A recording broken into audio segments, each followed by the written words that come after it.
to your Feel Good Breakfast show. This is Expresso on S3, and this past 20th of January, a brand new centre for children with special needs, the Good Hope Daycare Centre in Mbekweni, near Paarl, opened its doors to 20 vulnerable children who now have the opportunities to reach for their full potential in a bigger and better environment.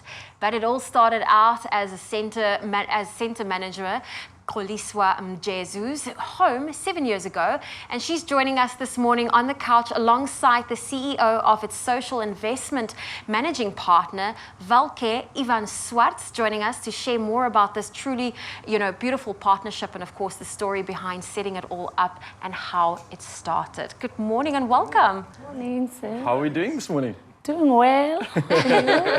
Very good. You guys are doing something incredible, firstly. And just like we spoke about 7 years ago, something incredible happened. But I want to talk to you exactly about the center that you've created. Why exactly did you open it up? How did you get to the point of opening it up, running it so successfully? And where exactly did the story initially even spark for you? I realized that this was not my only problem. I was not the only one. I was not the only one who's experiencing this difficult situation. It was heartbreaking to see that so many parents of children who are living with special needs were struggling to find a place to go.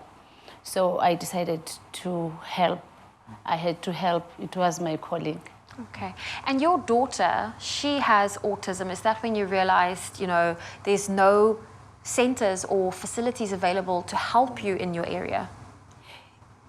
After I've been struggling to get a place for her, so I've seen so many parents struggling, as I already mentioned, then I decided to start the center after my daughter was diagnosed with autism. Okay.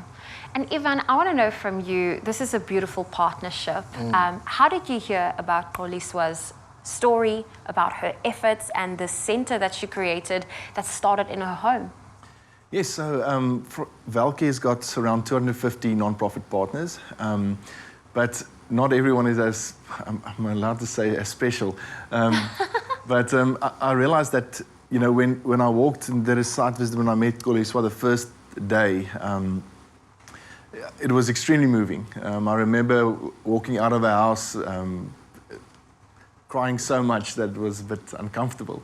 And I realized that by any definition, the most vulnerable person in the world is a disabled child in a vulnerable community.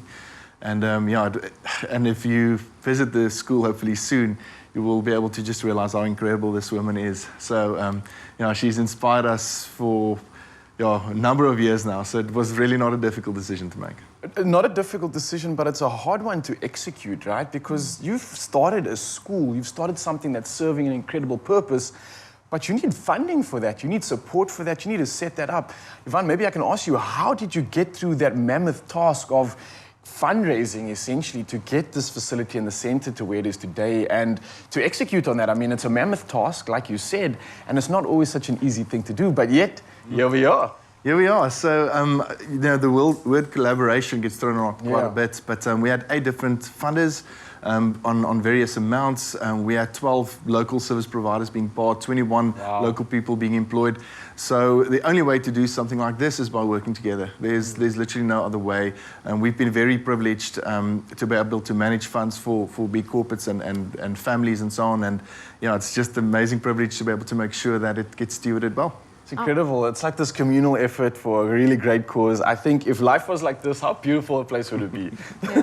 Well, Xoliswa, I want to know from you, the Good Hope Daycare Centre, which children are there? What does the centre offer the children?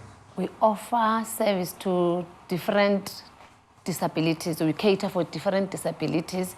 We have cerebral palsy, those who are intellectual and physical disabled, and autistic group, and also for those who they've been in mainstream schools before. Some of them, they went to special they couldn't get a place to special schools.